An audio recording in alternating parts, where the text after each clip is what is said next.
You may all remember I was here 3 or 4 months ago with our ex-director, Joel Keller. I'm now here with our new director, Mark Foley. We did commit to coming back and giving you an update on the status of the parking lot. So that's what I'll be doing tonight, and I think I will be trying to answer all the questions that you may have, but if you have others, feel free to ask at the end. So on December 6th, we took the environmental for the parking lot to the BART Board of Directors, and it was approved. They certified the environmental, and we adopted the project. So we are advancing the design. I hope to advertise in April right now, and then we'd probably be giving a notice to proceed mid to late summer to the construction contractor, and opening roughly a year later, so summer 2020, we would have new parking available. Just to give you an overview of what we're doing. You can see on the right, there's 850 new parking stalls, which are to the east of the existing parking lot. So we'll be doing that, and I'll go into a little more detail on the next slide. We're also doing some modifications to our existing parking lot. If you've been there during rush hour, you've probably seen how the drop-off gets backed up and it interferes with the Tri-Delta buses.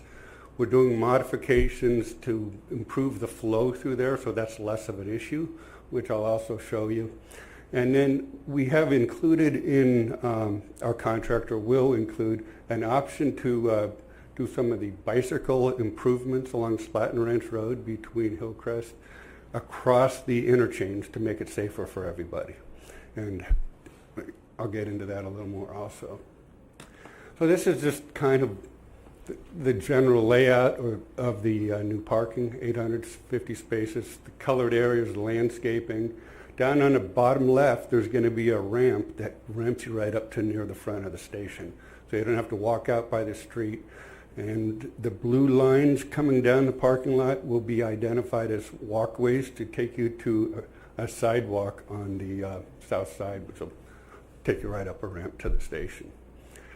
The solar panels is generally where the red dotted lines are. There will be solar panels in there. Those solar panels, we will have an opt-out provision at 15 years where we can opt out of them, and if this ever wanted to be converted into other uses. I mentioned we were going to do some things at the existing parking lot. When we put the new parking lot in, we have to put in some more ADA spaces. So we thought, let's do something to improve the whole area and put all the ADA up here, which is where the blue line is right now. Currently, the ADA is where the green is. So we're going to move that ADA up to where the blue is.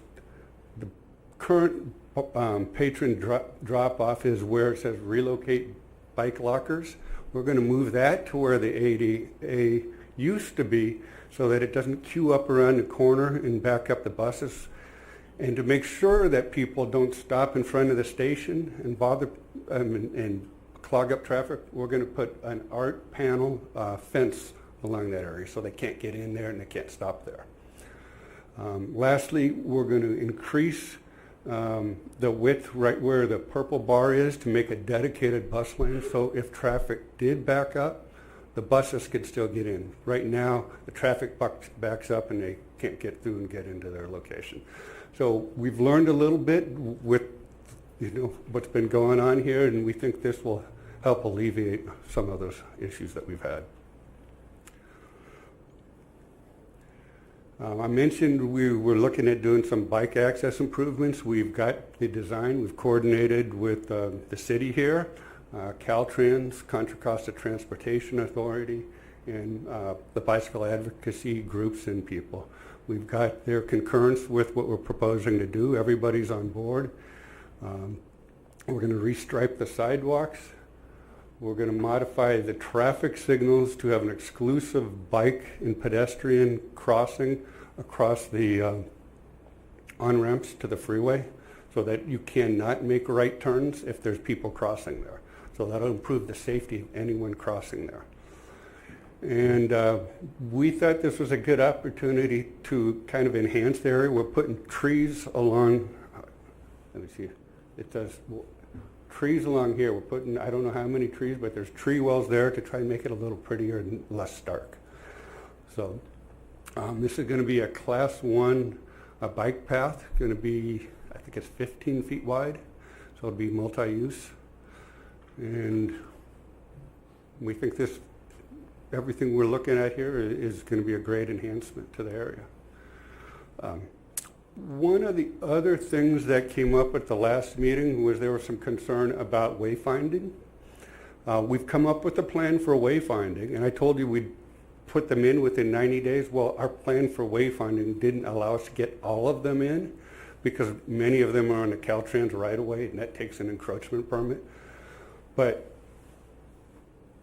your Public Works Director, John, graciously took care of installing 2 that we provided that are on Antioch right away. So we have 2 of them in there so that the people that are coming, then this was one of the concerns, southbound on Hillcrest, do see that there's a left turn sign there to go in there.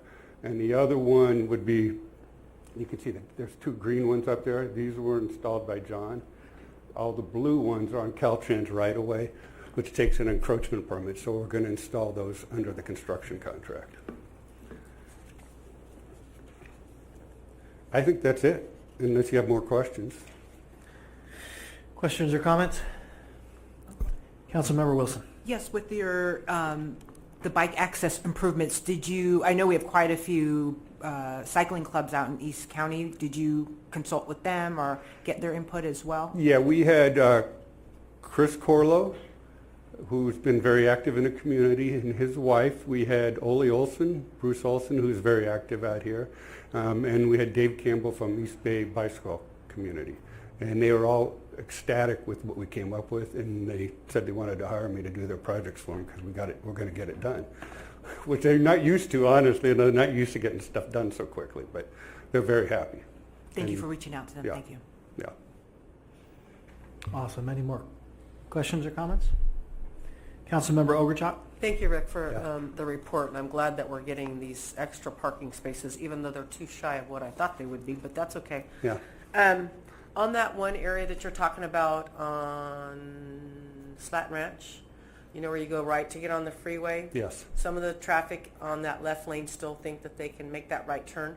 So when you're talking about what you're doing right there, is it going to help stop that, or are you putting something out there? We are actually putting up no turn on red signals, Okay. and both electronic and static hard copy no turn on red signs. Okay. So both lanes will be able to take a right still. We had to do the traffic analysis with Caltrans, and they felt it was best for the flow to keep both open. But we did make it sure that there's a signalization that says no turn on red, and it's very obvious. No, that's Hillcrest. There's 2. When you make the right on Hillcrest and you're getting ready to go on the freeway down below, there's that lane that goes straight. Is that the lane you're talking about? No, there's 3 lanes there. Right. There's one that goes straight through. There's another one that gets straight through and a right. And I didn't think it was and right. I thought you could not make the right there. That's the problem. So the adjustment is, right now there's a right turn lane, there's 2 straight lanes. There will and be 2 right turn lanes. That's the adjustment that's being made. Yeah, there will be 2 right turn lanes. We're removing the bike lane from in between those 2 Okay. and putting it up on a sidewalk. Okay. And then both those lanes will be mandated no right turn without a dedicated signal. Like it is on Hillcrest. Yeah. Okay. It'll stop that then. Okay, thank Yeah. you. And then the bike people were very happy with it, and they were obviously the ones that had the most concerns. I appreciate So they have their that. dedicated phase. Okay, thank you. Yeah. Rick, I'm thankful that our lobbying efforts were enough to be able to help drive this change before we had anybody seriously injured, because I think that would not have been best for anybody. So to be able to see this now, what are you looking as far as time frame for these changes to be made? Well, I mentioned we're hoping to advertise in April, and it'll take probably several months to get the bids and the award, and then we have about a year of construction. So summer to 2020. actually have this fixed, we're probably looking at April 2020, No, summer 2020. summer 2020. Yeah, yeah. All right. We might be able to beat it, but I'm, giving them Right. a year for all the construction. There's some complexities to it and phasing that has to be done, so, Well, it's on its way, so thank you. yeah. Thank you. Yeah. Mayor Pro Tem Motz. Oh, fine. One more question, sorry. So based on ridership, is this additional 850 stalls going to be sufficient? We believe it's okay, but what we've noticed is that there's a lot more people now used to taking different modes to get to the station. And we think the 850, I'm sure you could fill more, but I think that will suffice for some amount of time. The original study indicated we wouldn't need it for a while, and that ultimately we would need a little more than this in 2030, but our ridership's much greater than we ever envisioned, and so that's why we're adding these. So I can't answer your question directly, but we will see. It's a guess, but when those people that are driving to Bay Point find out we have more parking here, Well, they that's will no it. longer drive to Bay Point, Well, and they'll come here. and last time we were here, I think we did indicate that, Concord and North Concord, they're just not driving there anymore, they're stopping here. So they will adapt. If they can get here, great. If not, they'll keep going. And one of the things we did notice in the traffic studies was you have more people coming there. The peak volume per hour is not likely to change. It's just going to allow people to have parking a little bit later.